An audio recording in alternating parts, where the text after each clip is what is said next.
Ser podcast.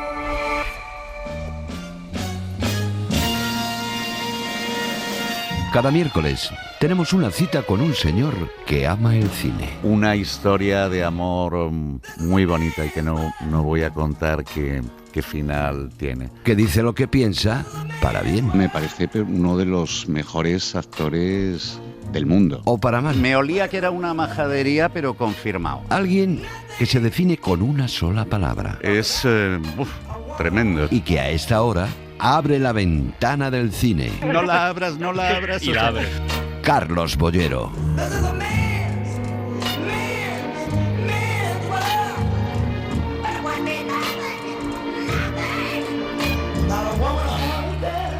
Son las 6:10 de la tarde, las 5:10 en Canarias. Momento para saludar a nuestro buen amigo y gran amigo Carlos Bollero. ¿Cómo estás, amigo? ¿Qué tal, Carlos? ¿Cómo va eso? ¿Qué tal? Bien, muy bien. Sí. Aquí haciendo un programa de radio, como todas las tardes, viendo pasar cosas, y disfrutando y pasándolo bien. Y contagiando optimismo.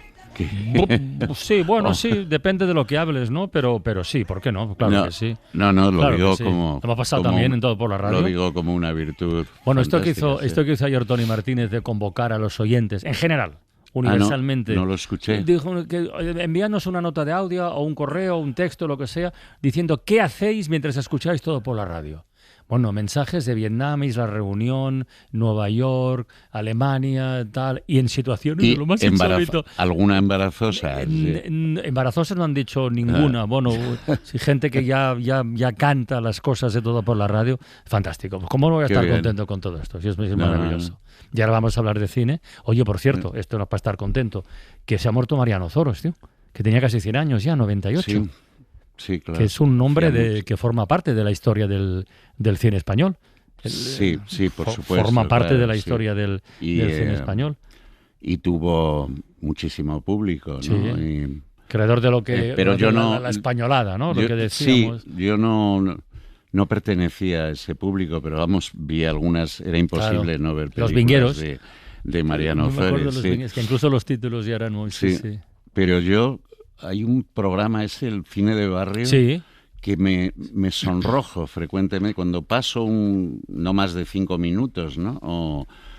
Y digo, joder, gracias a que en el cine español también existió otra cosa, ¿no? Y otras películas y otro tono, pero yo con la nostalgia hacia todo aquello, pues no comulgo mucho, ¿no? Pero es que no me interesó ni en su momento.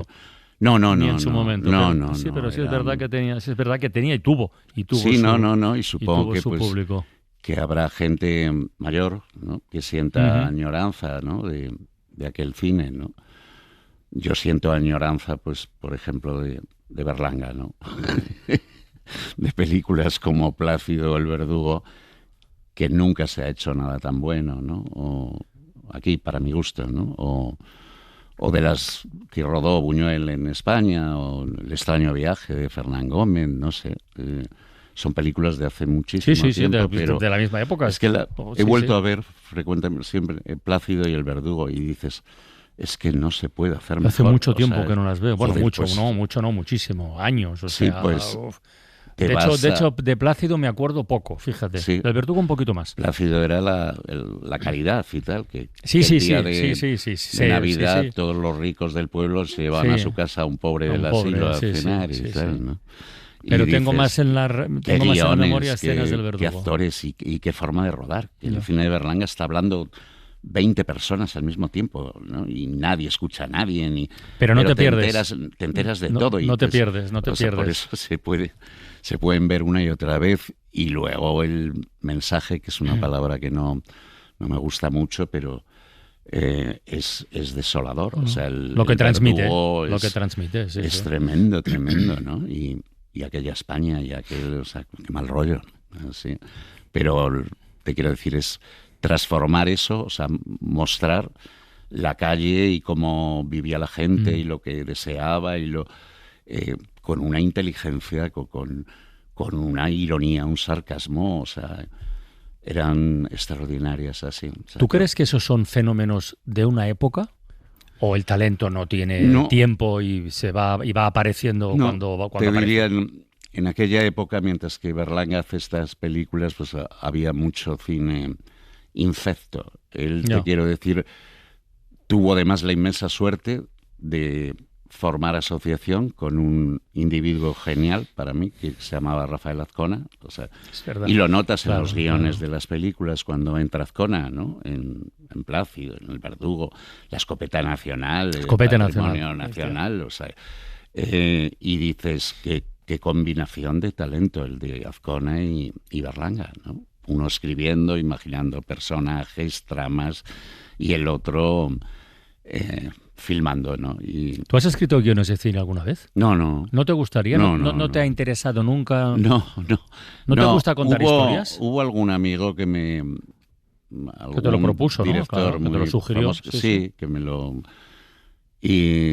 Pero no, si es que nunca he querido hacer nada, Carlos, todavía no sé cómo me las he ingeniado para no, pero de actor llevar sí que 50 hiciste. Años. Ya, bueno, pero era alguna vez lo hemos comentado. Era como una parodia. Pero tú escribes, pero tú escribes. Sí, llevo 50 claro, años tú escribes, escribiendo 50 años todos los días. Bueno, ahora menos. Pero sí. Y escribir, bueno, me ha servido para ganarme la vida.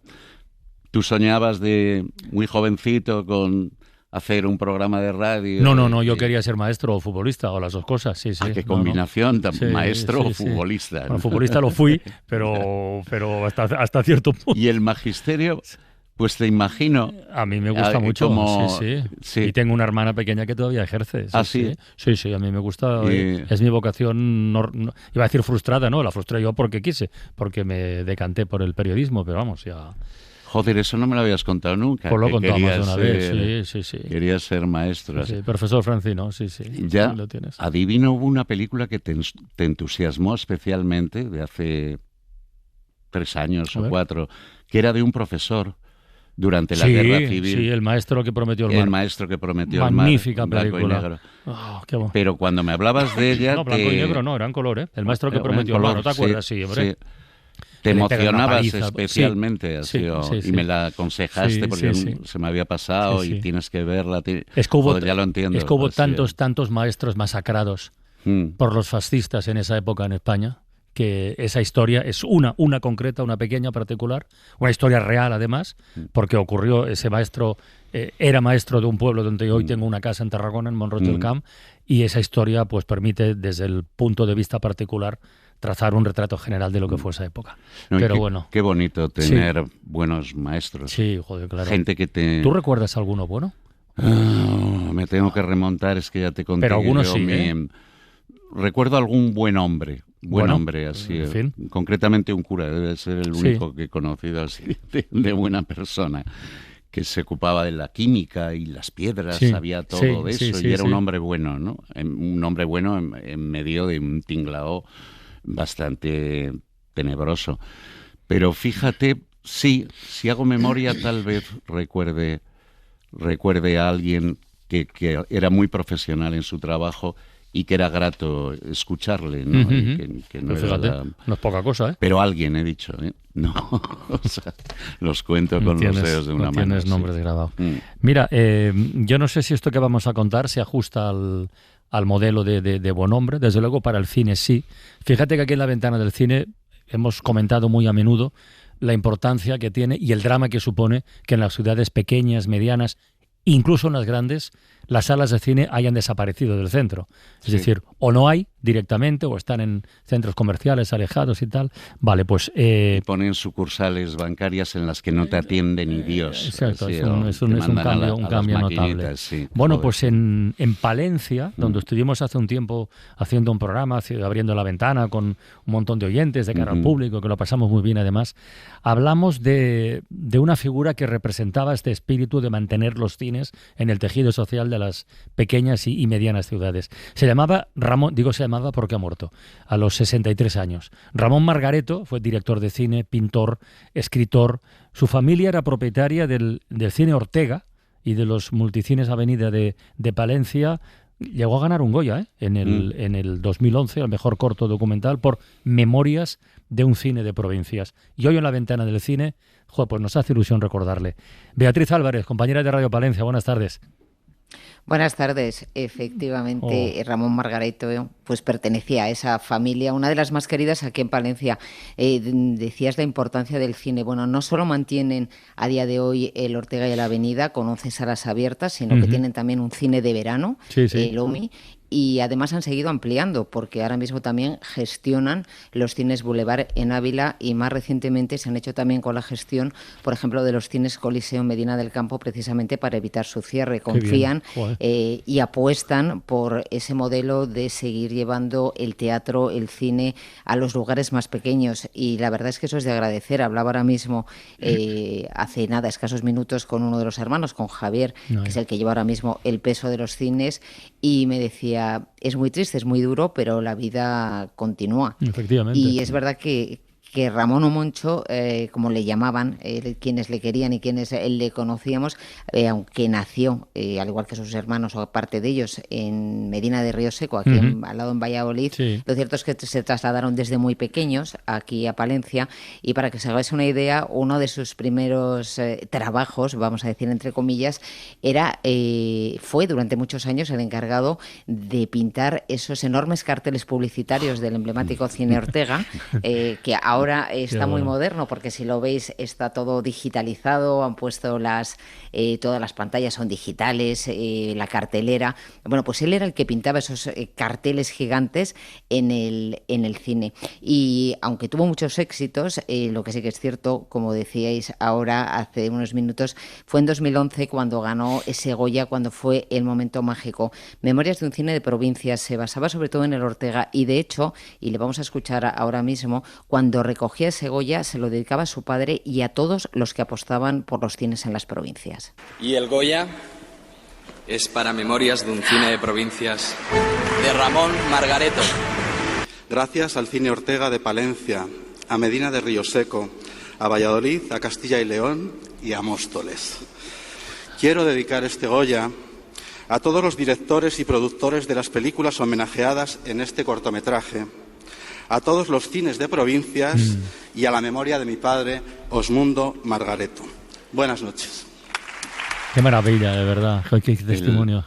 El otro día en un restaurante, una pareja, encantadora, por cierto, un matrimonio, entraron en el restaurante porque me vieron a través de las ventanas y tal, a contarme que ellos tenían la misma empresa familiar, pero desde hacía 60 años. Creo recordar que me dijeron en Javea, que eran cines, ¿no? A claro, través claro. de generaciones, ¿no? Y perpetuando aquello y aguantando como pueden, o sea, y me pareció muy bonito, o sea, pero veo que aquella pareja no son los únicos. No son los únicos, que hay no. gente que resiste en Palencia todavía. Hay una historia maravillosa, efectivamente. Son la tercera generación de una familia dedicada al cine. Y a propósito de lo que decíais antes, Ramón lo tenía muy claro. Cuando de pequeño le preguntaban, él a su madre le decía: mamá, yo de mayor lo que quiero es ser artista. Y lo logró, vaya que sí lo logró. Muy bien, Beatriz, un abrazo muy grande, compañera. Hasta luego. Chao.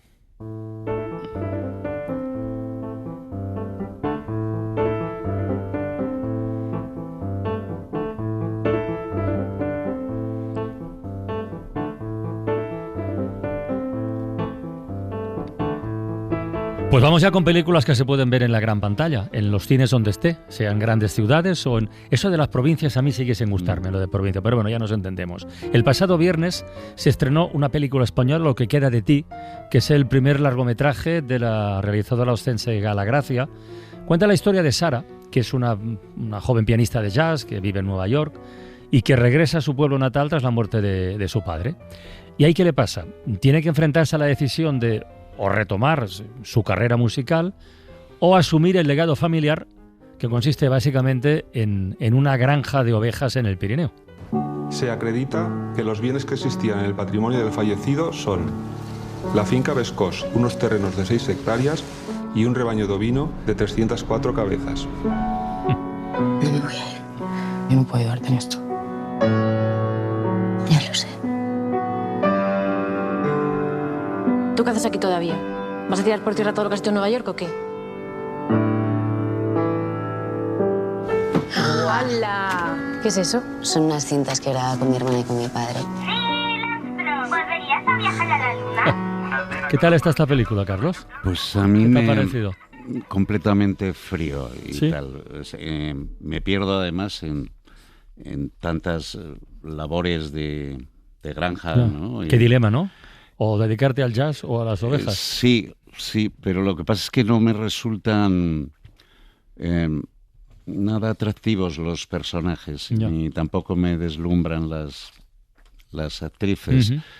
Y digo, pues esto, pues venga ovejas y venga sentimientos, y que si me quedo, que si me voy, a mí me da un poco igual. La relación entre las dos hermanas me deja muy frío, ¿no?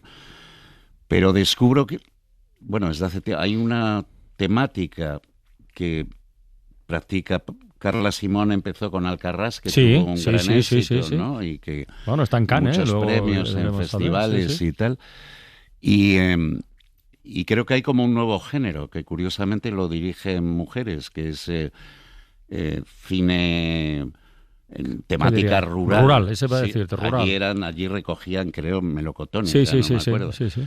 Aquí son ovejas, y acabo de ver otra que no sé si nos va a dar tiempo para hablar, que en esta que recogen aceitunas, olivos en Jaén y tal.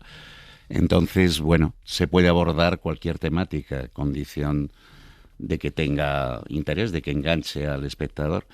Y yo debo ser un espectador raro porque, incluida Alcarrás, a mí Alcarrás tampoco me provocó grandes sentimientos. A mí, Pero me vamos, gustó, a mí me gustó ¿a ti bastante sí? Alcarrás. Sí, a mí igual también conozco muy de cerca ese mundo también.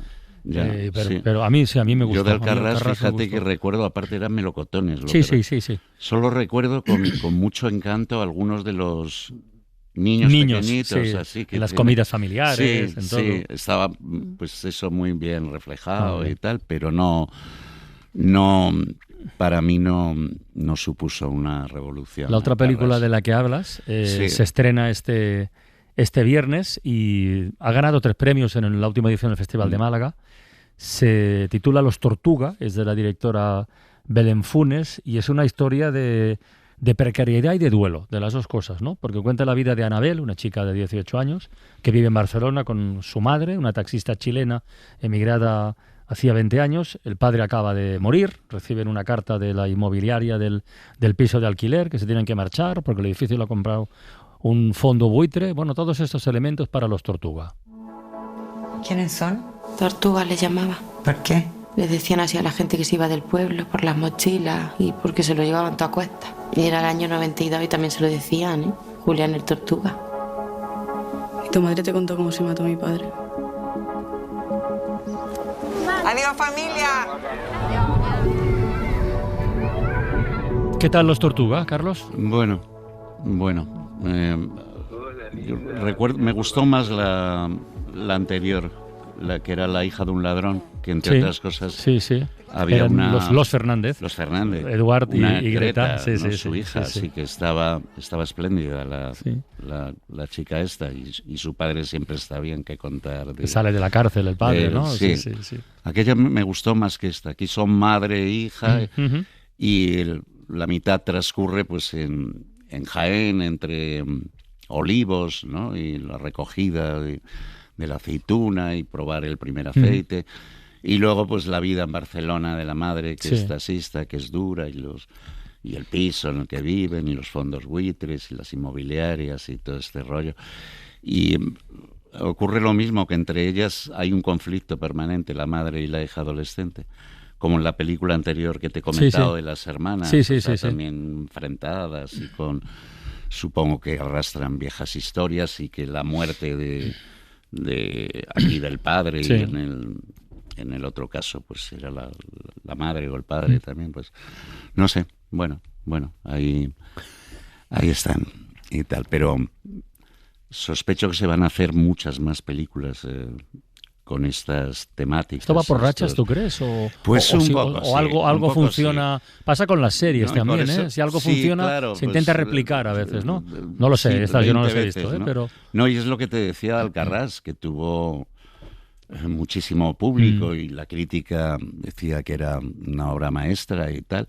Y a raíz de eso veo acumulación de pelis con argumentos parecidos, pero te quiero decir, sí, que las disfrute quien pueda disfrutarlas y que los críticos le parezcan maravillosas. Bueno, venga. Música, maestro. May God bless and keep you always. May your wishes all come true. May you always do for others and let others do for you.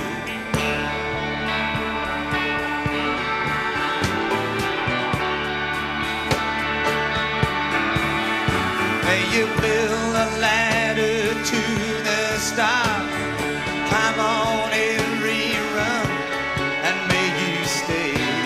Esto es música, pero también cine. Cuéntalo tú, anda. Es cine, es el mejor musical para mí de toda la historia. Se titula El último vals. El último vals.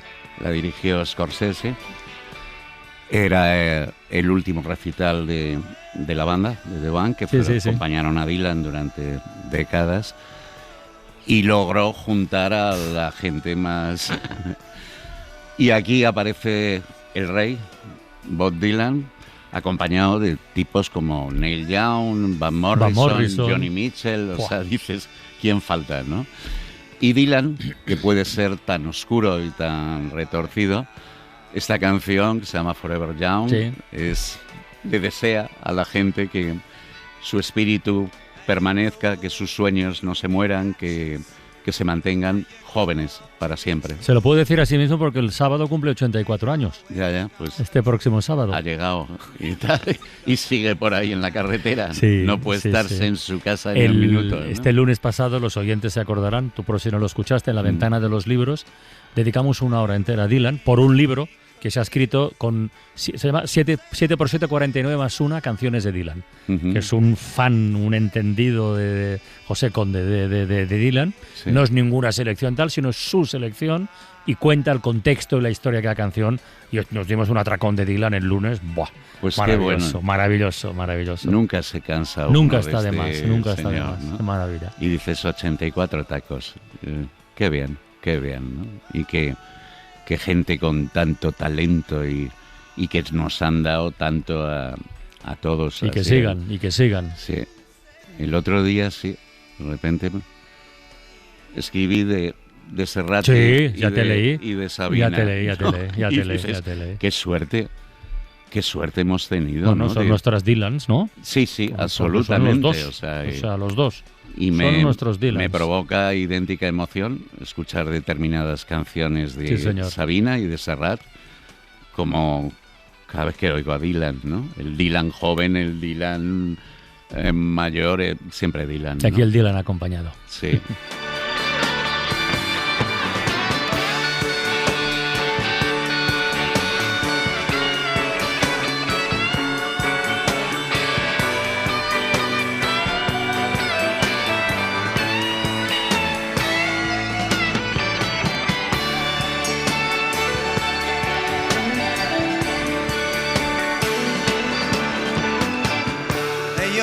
Always be busy. May your feet always be swift. May you have a strong foundation when the winds of change shift. Pues nada, Carlos Bollero, amigo, hasta la próxima semana. Qué gustazo terminar así la ventana del cine. Sí, maravilloso. Es un bonito final. Bueno, joder. Que te vaya bien, Carlos. Gracias, guapo. Igual. Hasta luego. La Ventana, en Ser Podcast. Hoy no tengo ninguna duda de que vivimos en una simulación. ¿Cómo escapamos de ella? El paradero del submarino Ara San Juan sería un absoluto misterio. Cuando uno llega a una cárcel, uno tiene que hacer un check-in, como si fuera un hotel. No solo incluye las 3 comidas, sino que también incluye un servicio de puñaladas y violaciones. No tengas miedo. Bebé, felices sueños, princesa. Los pilotos buenos están muy cotizados. Las bandas se los disputan. ¡Que me des mi dinero, hostia! El Club de la Escucha. Las mejores historias de los podcasts con Eugenio Viñas. Hola Eugenio, buenas tardes, buena vesprada, ¿cómo estás? Muy bien, buena vesprada. Oye, hemos repetido aquí en este Club de la Escucha hasta la saciedad que el mundo, el territorio, el universo podcast sirve para contar historias de todo tipo. Y hoy en este Club de la Escucha, ya se lo advierto a los oyentes, vamos a presentar una historia horrorosa.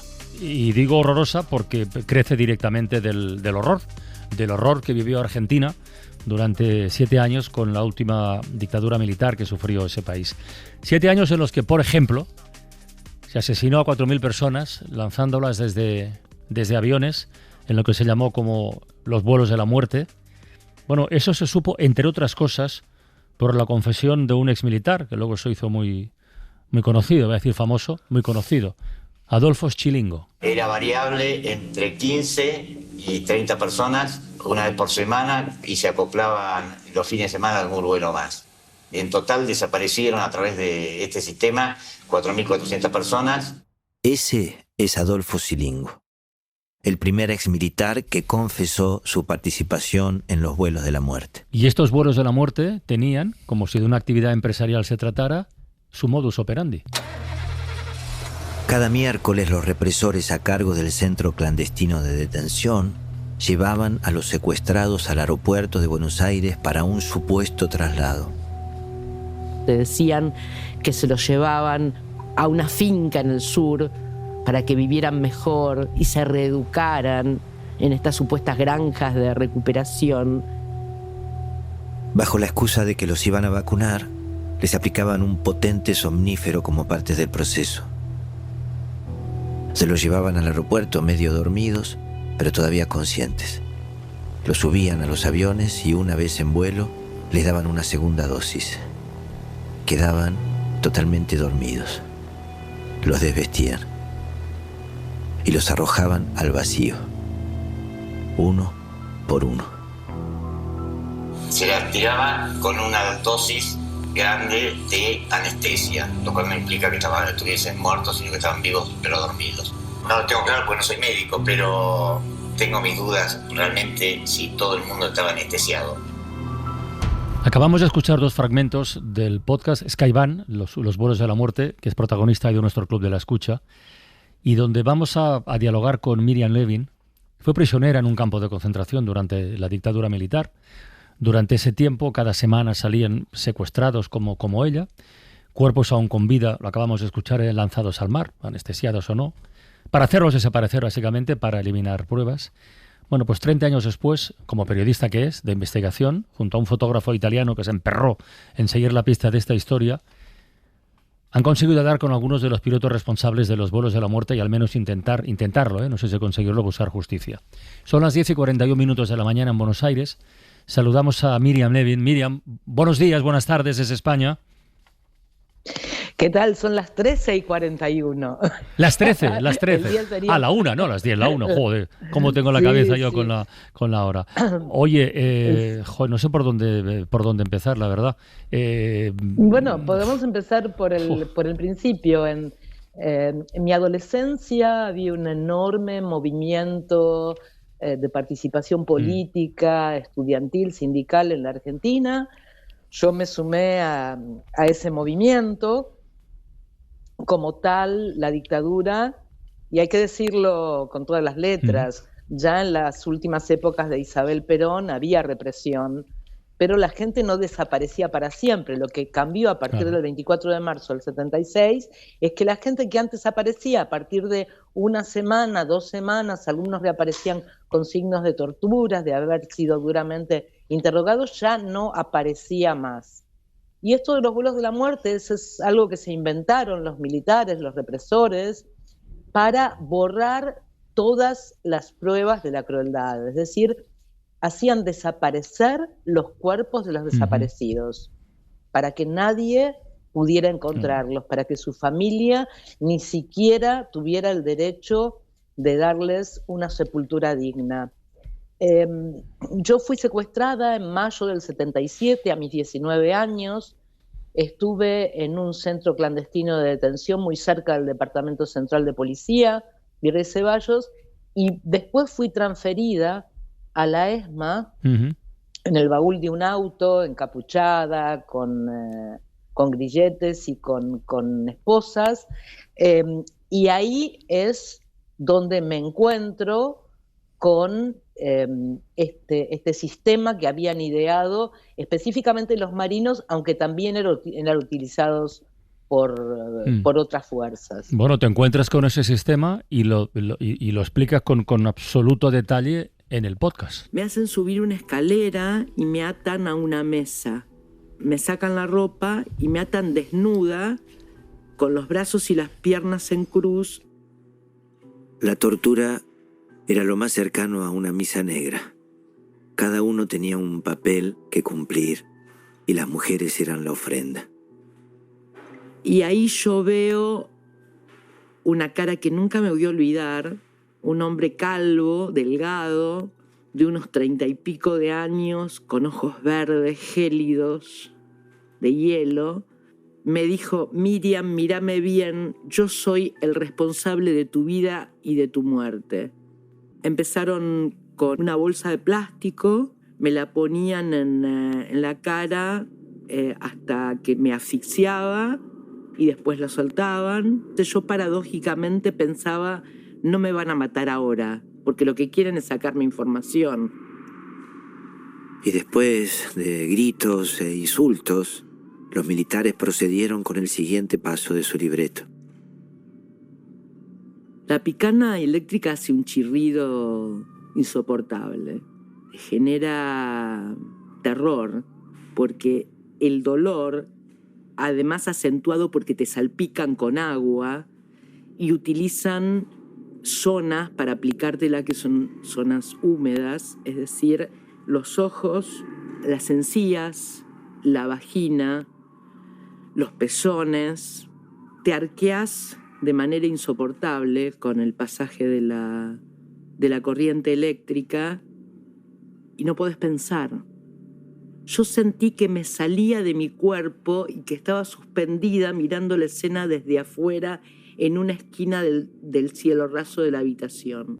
La tortura era el eje sobre el que giraba la vida en el campo de concentración. Era el mecanismo para sacar información. Algunos daban los nombres o la ubicación de sus compañeros buscando salvarse.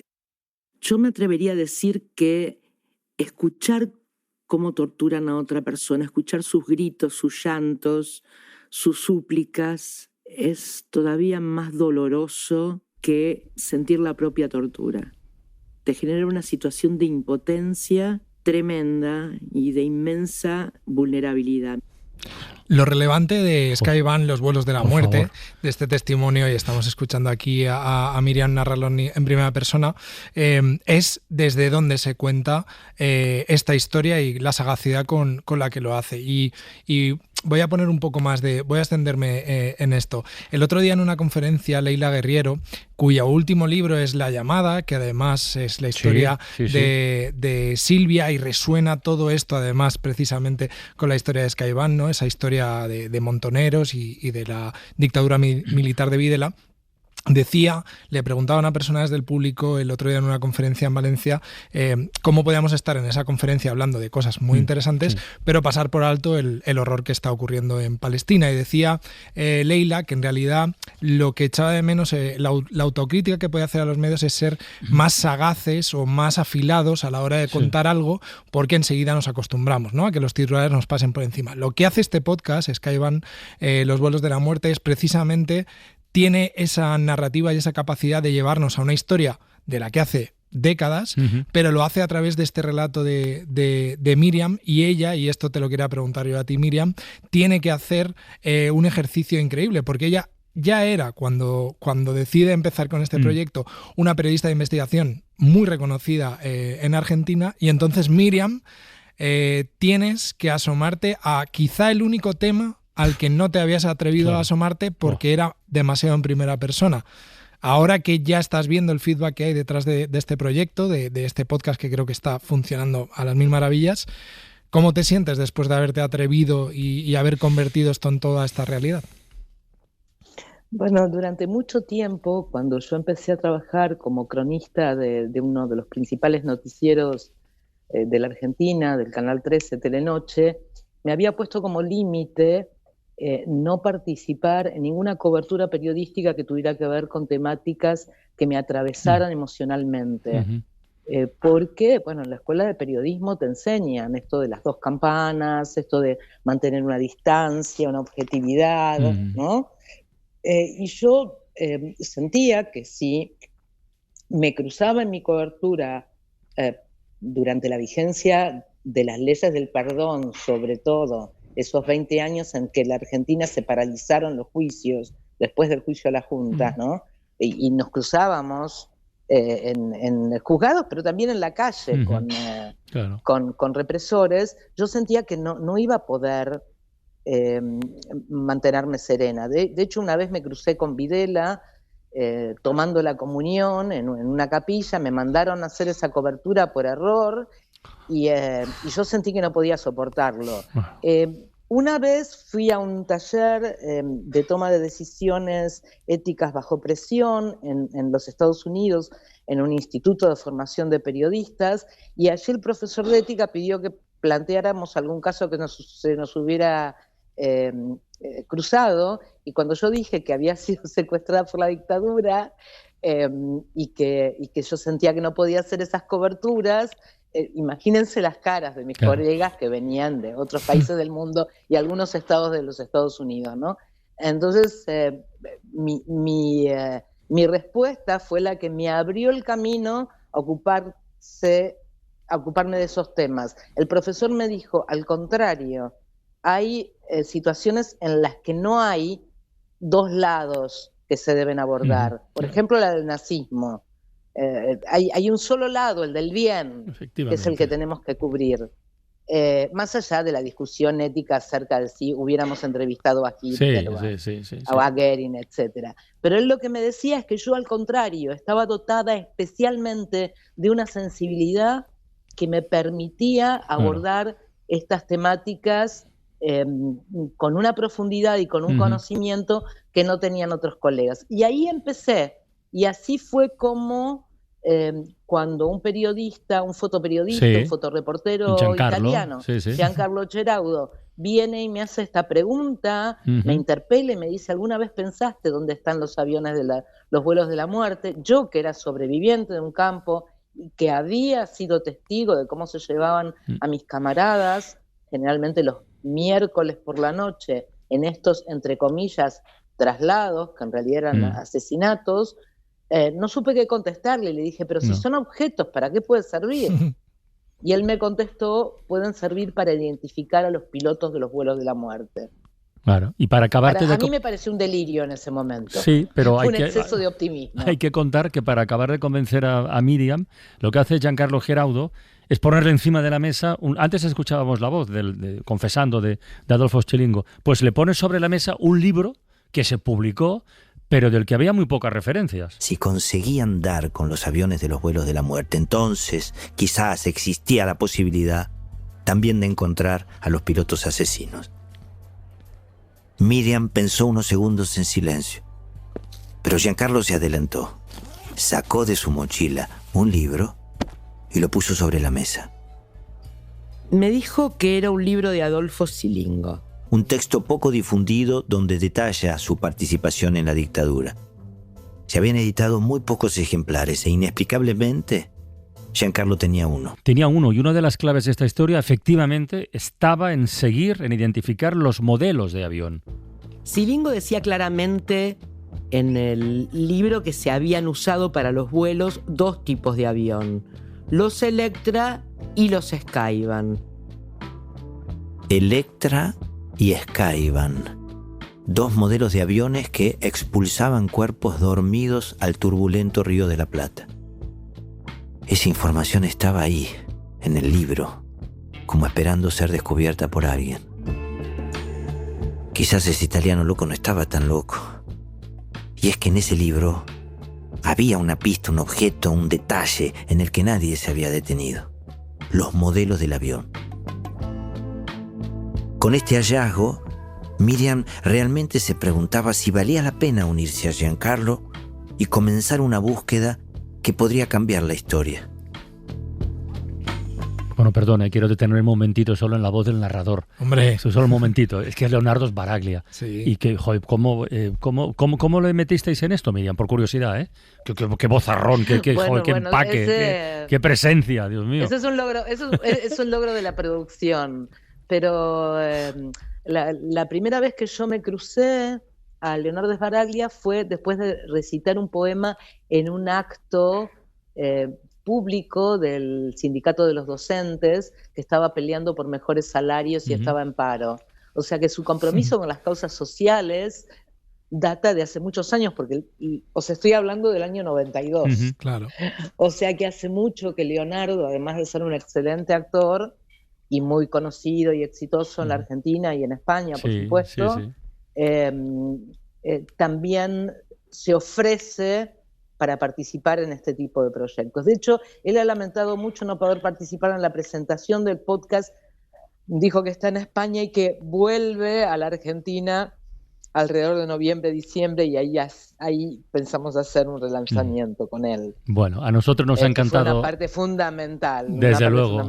Sí, porque es un podcast, yo diría que austero en la forma. Es decir, pero cuenta. Pero hay claro, tanto trabajo detrás. Sí, claro. Que cuando has hecho guiones te das cuenta, exacto. Pero efectivamente es austero en la forma. Pero es que no necesita nada más. Claro. Necesita contarse esa historia y que llegue, y estamos encantados de haberlo traído al Club de la Escucha. Miriam Levin, un abrazo muy grande desde España. Ya sé que ahora son las 10:50, no, la 1:55 en Buenos Aires. Esta vez casi acerté. Cuídate mucho y un abrazo muy grande.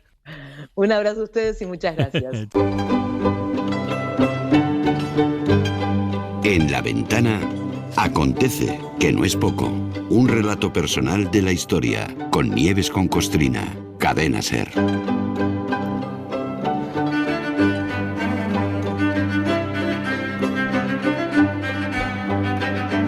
Hoy se asoma este acontece que no es poco, uno de los grandes nombres de la historia, pero grande de verdad, ¿eh? Si ayer a esta misma hora hablábamos de Antón Hansa y la miel y las abejas, y así de entrada pues no nos sonaba mucha gente, imagino que a casi nadie, de hecho. Por contra, hoy, si decimos Cristóbal Colón, Nieves con Costrina, buenas tardes. Hola, buenas tardes. Ese sí. Pero claro, de Colón habría tanto que contar, así que vamos a acotar el terreno. ¿De qué parte de la vida de Colón nos ocupamos hoy? Bueno, pues más que de la vida de cuando cascó. ¿De la muerte?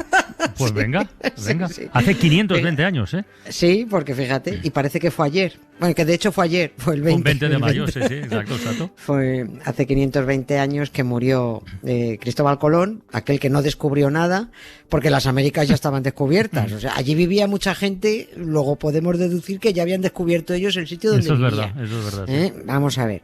Digamos que lo que hizo Colón fue abrir la veda de la conquista de un nuevo mundo para los europeos, pero vamos, sin tener ni repajolera idea de lo que estaba haciendo, ni de a dónde había llegado, ni de en qué parte del mundo había aterrizado. Y lo más grande es que seguía sin saberlo el día que se murió en Valladolid, aquel 20 de mayo de 1506. Cascó el hombre convencido de que él había llegado a Asia, a Zipango, que está muy lejos. Porque Japón. Sí, exacto. Efectivamente. Bueno, pues allí se creía. No se enteró de que se había topado con un continente desconocido en Europa. Todo el mundo sabe quién fue Colón. En fin, el nombre de Colón es que está por todas partes, en universidades, en ciudades, hasta el transbordador espacial se llama así. Tenemos hasta un detergente con el nombre de Colón. Sí.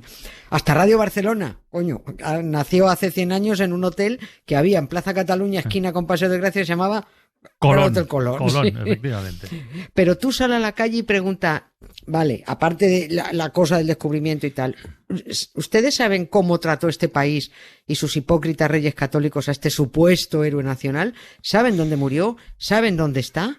Si alguien supuestamente bien informado responde a esta pregunta última diciendo que Colón está enterrado en la Catedral de Sevilla, pues ahí le podemos decir eso de, bueno, pues lo mismo, ¿no?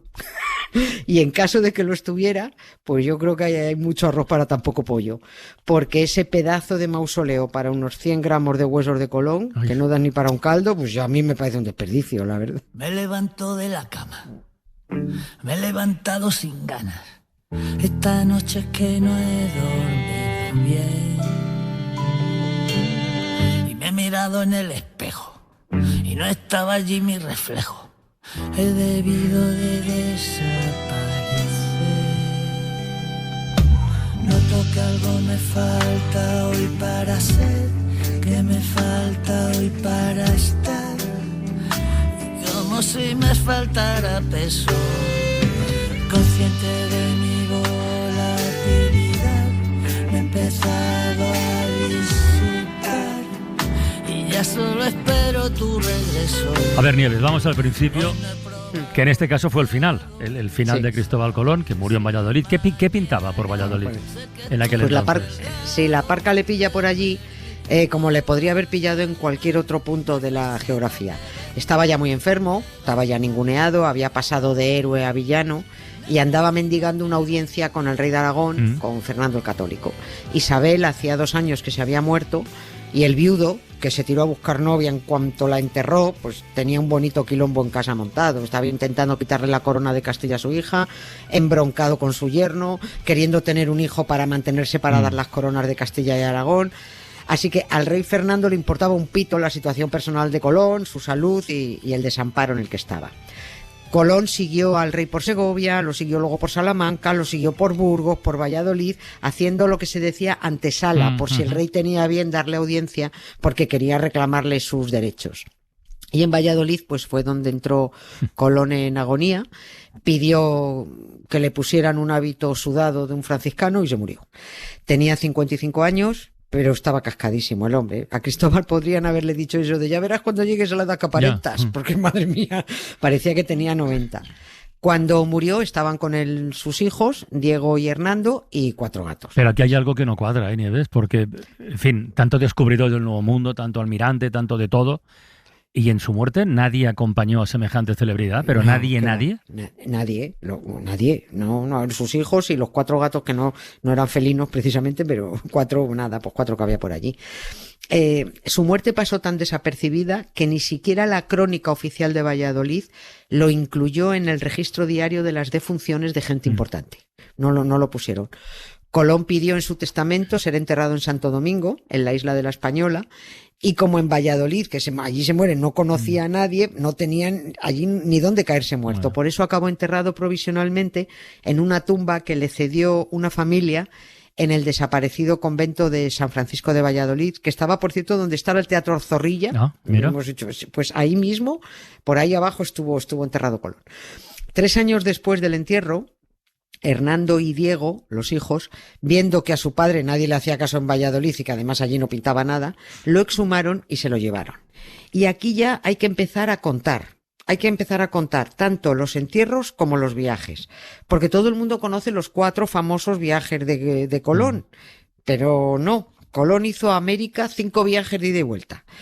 5 viajes oficiales. Ya veremos cuando lleguemos al final de esta historia, que no va a ser hoy. ¿Ah, no? No va a ser hoy. Pues cuando lleguemos al final ya veremos si de verdad hizo ese 5.º viaje, o si lo mismo fue pero no volvió, o si ni siquiera fue, o si viajó todo el entero y cuando volvió se dejó allí los fémures, los cúbitos y los perones. Sí, es que lo de Cristóbal Colón es de traca.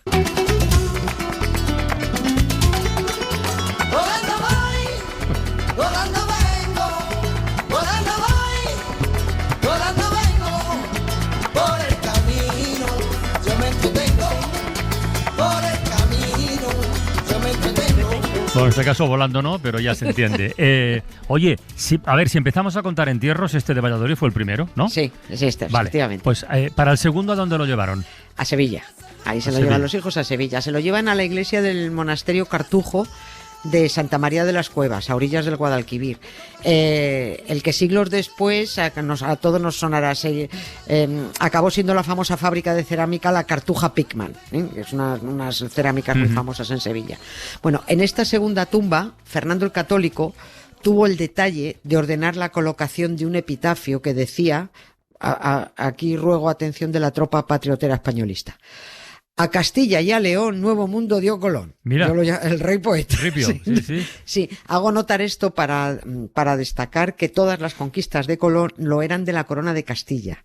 España no existía ni como país ni como nación. O sea, por eso las conquistas eran de Castilla y el rey era de Aragón. Bueno, ya tenemos a Cristóbal enterrado en Sevilla, pero sin cumplirse su deseo de ser llevado a Santo Domingo. 6 años después, allí a la Cartuja fue a hacerle compañía a la tumba de al lado Diego Colón, su hermano. Siguió pasando el tiempo y siguieron llegando colones a la tumba de la Cartuja. Ahora le tocó al hijo mayor, a Diego, también se llamaba. O sea, ya tenemos enterrados juntos a 3 colones, 2 Diegos y un Cristóbal, que seguía este hombre sin estar donde él pidió, en la primera catedral de América, en la catedral primada, que era la de Santo Domingo. Y la que consiguió cumplir con el deseo del almirante, finalmente fue su nuera, para que luego digan de ella. Mira, su nuera, María de Toledo y Rojas, que era viuda de Diego Colón.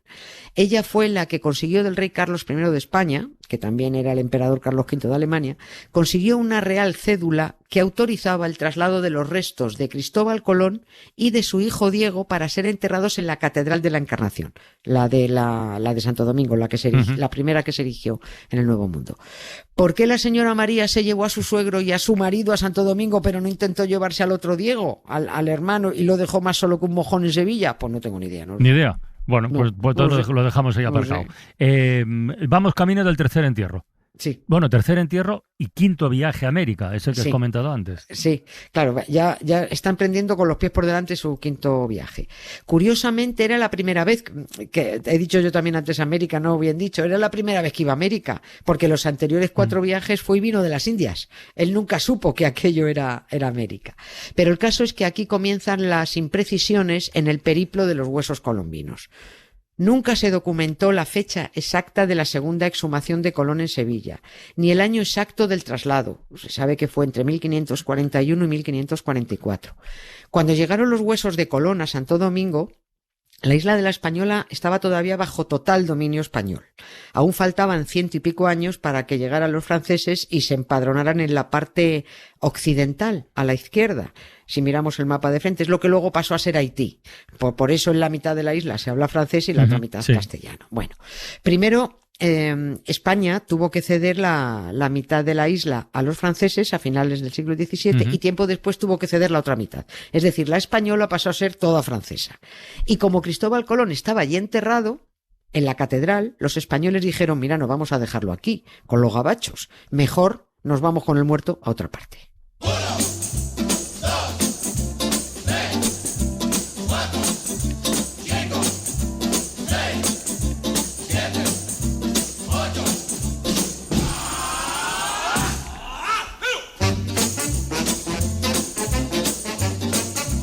A ver, no perdamos las cuentas.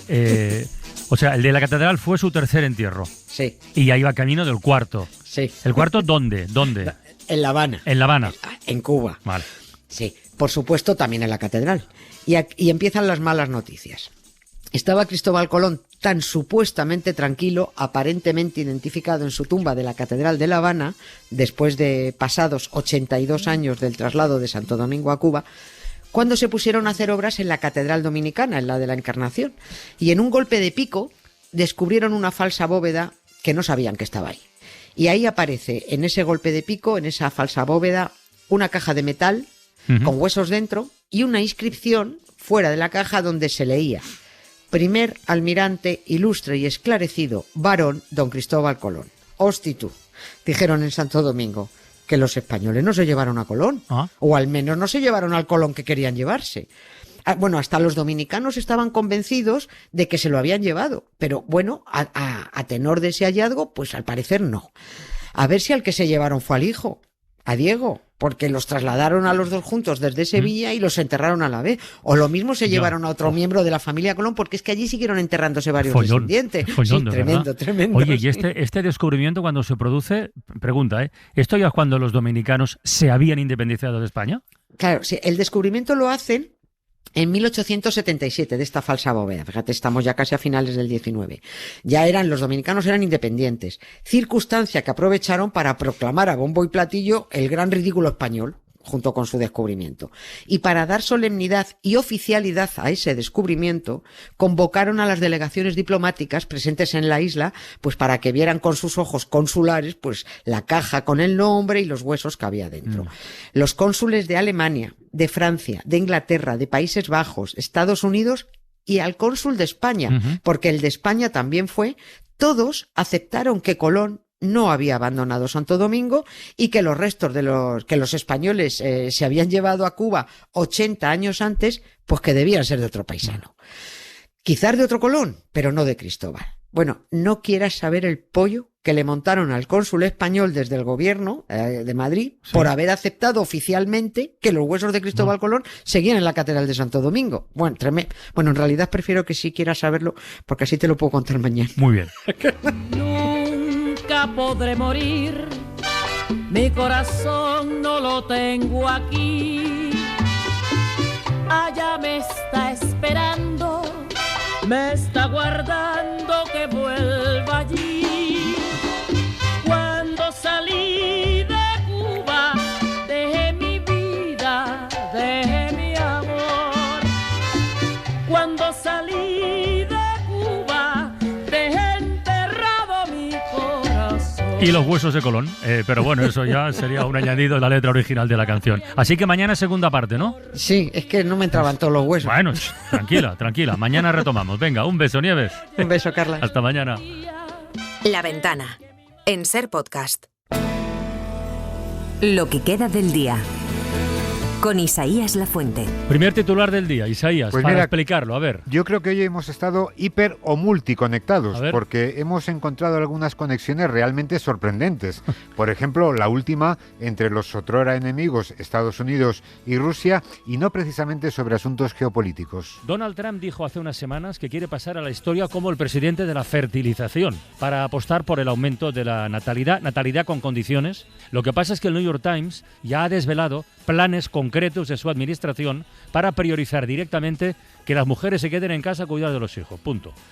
Vale, eso en Estados Unidos, pero es que Rusia, que ya pone muchas pegas desde hace tiempo a métodos anticonceptivos como la píldora y persigue a mujeres que defiendan públicamente la opción de no ser madres, bueno, pues Rusia acaba de anunciar que prohíbe las películas y las series de televisión donde algún personaje femenino mantenga esta postura de no querer tener hijos. ¡Hala! Ni más ni menos. Bueno, la verdad es que, hombre, todos somos un poco olvidadizos, pero supongo que en Estados Unidos los ciudadanos no se habrán llevado una sorpresa. Lo proclamaron ya en la campaña electoral, como nos ha recordado Sara Canals.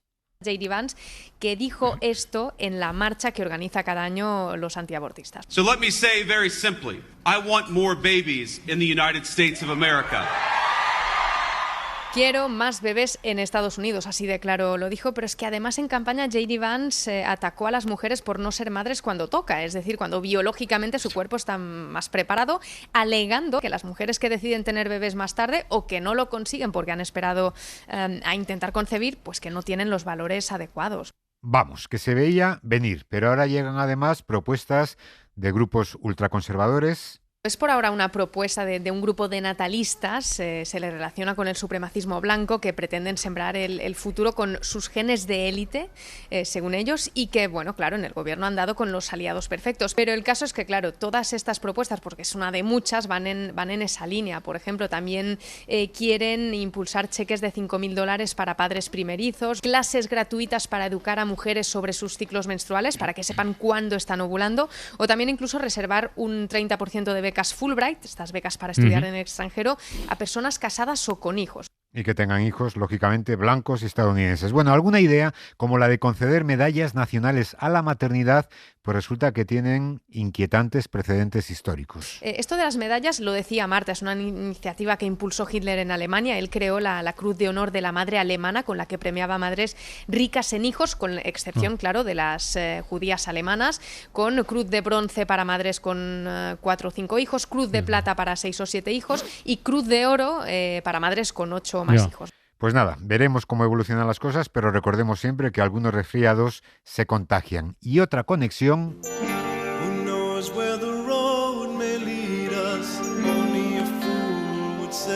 Hoy hace un mes que murió el Papa Francisco. El Papa Francisco declaró poquito antes de morir venerable a Gaudí.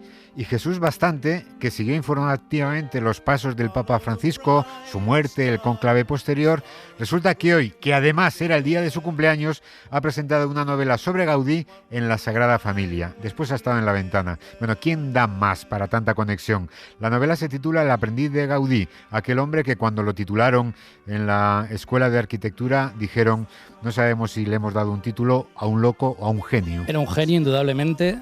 y como casi todos los genios tenía un punto de locura. Sin locura es imposible hacer la maravilla que se alza en Barcelona y en tantos otros sitios. La Sagrada Familia yo creo que no solo es un templo, es la última gran creación del ser humano. Hasta Gaudí hubo un tiempo en el que los artistas, los arquitectos repetían formas, Gaudí inventó, y eso es impagable. Esto de que Gaudí sea ahora venerable para la Iglesia Católica le abre el camino a la santidad, pero requiere un milagro. Y le hemos preguntado si haber levantado un monumento como la Sagrada Familia no es ya suficiente. No. Eso sí que ha servido para, entre otras muchas cosas, para declarar su vida como venerable, como un ejemplo. Pero para ser beato, o bien eres mártir, que creo que Gaudí no entra en esos cánones, o bien tienes que acreditar un milagro atribuido a la intercesión de Gaudí. Bueno, Gaudí murió como consecuencia de un accidente 3 días después de haber sido atropellado por un tranvía. Y a pesar de que llevaba una vida discreta en esos últimos tiempos, su entierro fue multitudinario en Barcelona. No siempre los personajes célebres lo consiguen. Noto que algo me falta hoy para ser, que me falta hoy para estar, como si me faltara peso. Y hoy Nieves con Costrina nos ha recordado la muerte de Cristóbal Colón, ni más ni menos, el 20 de mayo de 1506, hace 520 años. Lo suyo fue bien distinto a lo de Gaudí, a pesar de lo que había hecho en la vida. Estaba ya muy enfermo, estaba ya ninguneado, había pasado de héroe a villano y andaba mendigando una audiencia con el rey de Aragón, con Fernando el Católico. Isabel hacía 2 años que se había muerto y el viudo tenía un bonito quilombo en casa montado. Así que al rey Fernando le importaba un pito la situación personal de Colón, su salud y el desamparo en el que estaba. Colón siguió al rey por Segovia, por Salamanca, lo siguió por Burgos, por Valladolid, por si el rey tenía bien darle audiencia, porque quería reclamarle sus derechos. Y en Valladolid pues fue donde entró Colón en agonía, pidió que le pusieran un hábito sudado de un franciscano y se murió. Tenía 55 años, pero estaba cascadísimo el hombre, parecía que tenía 90. Su muerte pasó tan desapercibida que ni siquiera la crónica oficial de Valladolid lo incluyó en el registro diario de las defunciones de gente importante. Pues así se escribe la historia de un grande. Bueno, todo el mundo conoce los 4 famosos viajes de Colón a América, pero hubo un quinto y además una historia de entierros y desentierros que nos ha contado Nieves, que si no fuera tan trágica, daría para una greguería, como estas que, por cierto, hoy ha introducido Ana Morales. Viene de Suiza, me parece una cabrera. Madre mía. Bueno, empezamos la greguería, a ver, la vida resumida con esta greguería de Padre Anchoa. Un día eres joven y al día siguiente conoces la diferencia entre artritis y artrosis. Pues sí, yo la sé. Yo no. Sí. No, Sí. tampoco. Una demostración de que el amor todo lo pueblo. La demostración es de bar de pueblo. ¿Qué locura habéis hecho por amor? Yo ducharme. Y acabamos con esta bonita greguería de Evangel. Bienvenidos al curso de lenguaje de signos. ¡No se oye!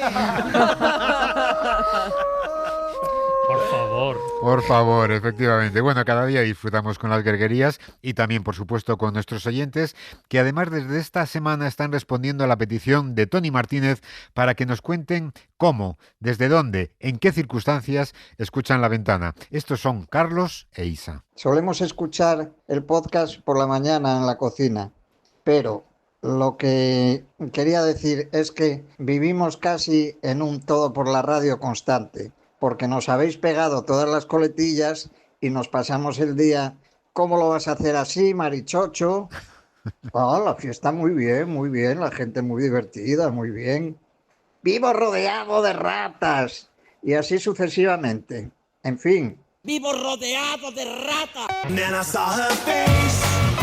Muy bien, la fiesta muy bien, es muy guay, hay mucha gente. Bueno, pues un saludo a todos los oyentes, también a los que nos están contando. Algunos oyentes seguramente nos escucharán desde el cuarto de baño, sin dar tampoco muchos detalles.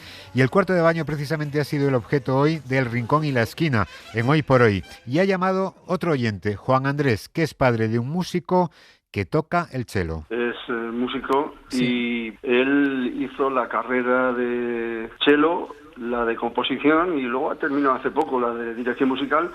Y puedo asegurar que todas las ha sacado estudiando en el cuarto de baño. Pero se pasaba horas. ¿Cómo? Horas, la mañana entera o lo que fuera, y a lo mejor entrabas y lo que veías era el suelo lleno de partituras, el ordenador en una silla y él allí sentado en el trono como un campeón. Y así estudié, pero no un día, era todo el curso, todo, o sea, ya te digo, han sido las 3 carreras y todo lo que he estudiado. Bueno, nuestros oyentes se ilusionan con nuestras propuestas y también nos ilusionan, ¿no? Hoy se ha marchado muy feliz Ana Morales, no solamente por introducir las greguerías, es que hoy ha tenido su consultorio. Pregunta tus cosas a Ana Morales, tus paranoias, qué guay Vangelis. Bueno, ya han llamado 3 oyentes que lo primero que han hecho ha sido piropearla. Me llamo Melody Ramón. Lo primero, antes de nada, darte las gracias, Ana. Eres la catenaria de que da energía a este programa. Amaya Motero, ¿qué tal, Amaya? ¿Cómo estás? ¿Qué tal? Muy buenas Hola. tardes. Antes de nada, decirte gracias, Ana. Ajá. Eres como una bandada de flamencos en una laguna. Das color a este programa. Vale. Hola, me llamo Maneken Pis. Hola, Maneken.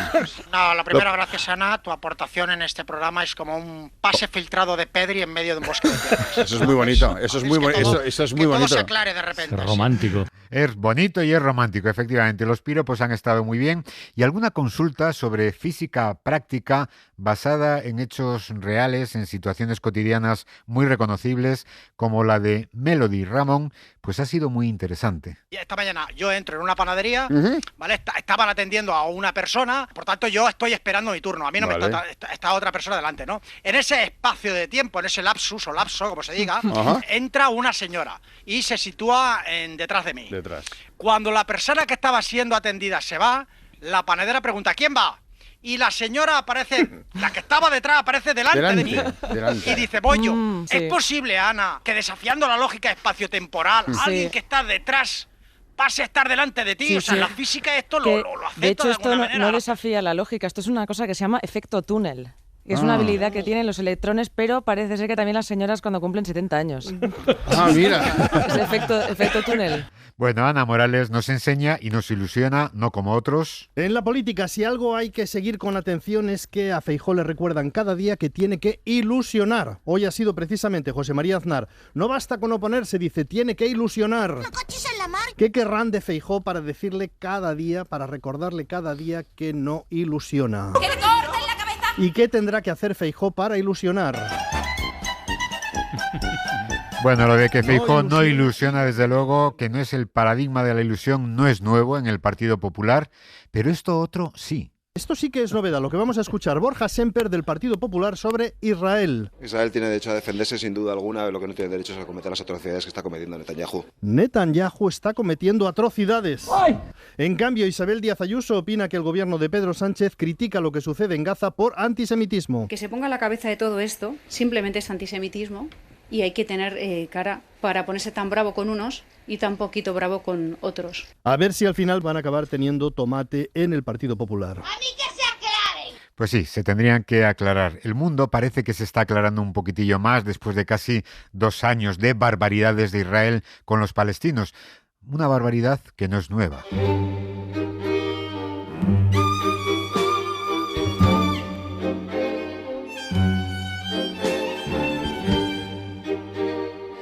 Hoy hemos hablado en el Club de la Escucha de un podcast que recuerda los vuelos de la muerte en la dictadura argentina.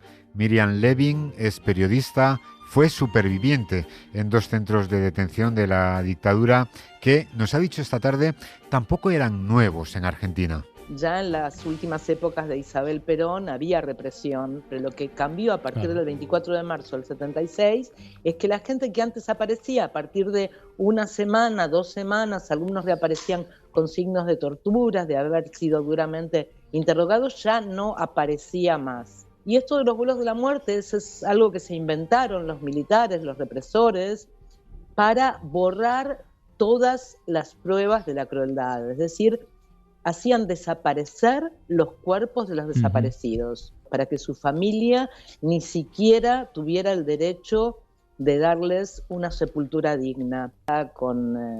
Ella tuvo suerte, desde luego, y pudo sobrevivir. Miriam fue prisionera en uno de estos bárbaros centros de detención durante la última dictadura militar argentina, y el delito, pues era el delito de una joven que quería otro país. Yo fui secuestrada en mayo del 77, a mis 19 años. Estuve en un centro clandestino de detención muy cerca del Departamento Central de Policía y después fui transferida a la ESMA en el baúl de un auto, encapuchada, con grilletes y con esposas. Y ahí es donde me encuentro con este sistema que habían ideado específicamente los marinos, aunque también eran utilizados por otras fuerzas. Esto es lo que nos recordaba esta tarde en La Ventana, algo que sucedió 30 años atrás. Y 30 años después, ya como periodista, pues lo cuenta en este podcast que ha dirigido, que se titula Skyvan, los vuelos de la muerte, y que cuenta situaciones trágicas como cómo se enfrentó ella a la tortura. Me hacen subir una escalera y me atan a una mesa. Me sacan la ropa y me atan desnuda, con los brazos y las piernas en cruz. Y ahí yo veo una cara que nunca me voy a olvidar, un hombre calvo, delgado, de unos 30 y pico de años, con ojos verdes, gélidos, de hielo. Me dijo: Miriam, mírame bien, yo soy el responsable de tu vida y de tu muerte. Empezaron con una bolsa de plástico. La picana eléctrica hace un chirrido insoportable. Genera terror, porque el dolor, además acentuado porque te salpican con agua, te arqueas de manera insoportable con el pasaje de la corriente eléctrica y no podés pensar. Yo sentí que me salía de mi cuerpo y que estaba suspendida mirando la escena desde afuera en una esquina del cielo raso de la habitación. Vaya sarta de atrocidades, ¿eh? Tremendo. En el presente tenemos. Y es tremendo como ha contado que lo peor no era su tortura, sino oír escuchar, cómo estaban claro, torturando a otros u otras personas. Atrocidades las hay en el presente, las tenemos también en el pasado. José, escribieron un montón de canciones contra la dictadura argentina y algunas sirven para todo, como esta con la que cerramos hoy La Ventana. Hasta mañana, un beso muy grande y mucho ánimo. Adiós. Adiós. Para no perderte ningún episodio, síguenos en la aplicación o la web de la SER, Podium Podcast o tu plataforma de audio favorita. Que el dolor no me sea indiferente,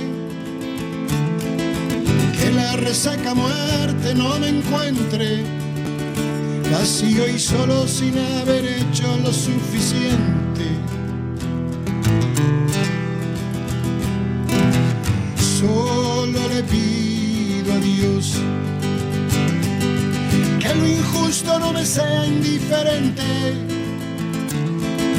que no me abofete en la otra mejilla, después de que una garra me arañó esta suerte. Solo le pido a Dios que la guerra no me sea indiferente. Es un monstruo grande y pisa fuerte toda la pobre inocencia de la gente. Es un monstruo grande y pisa fuerte toda la pobre inocencia de la gente.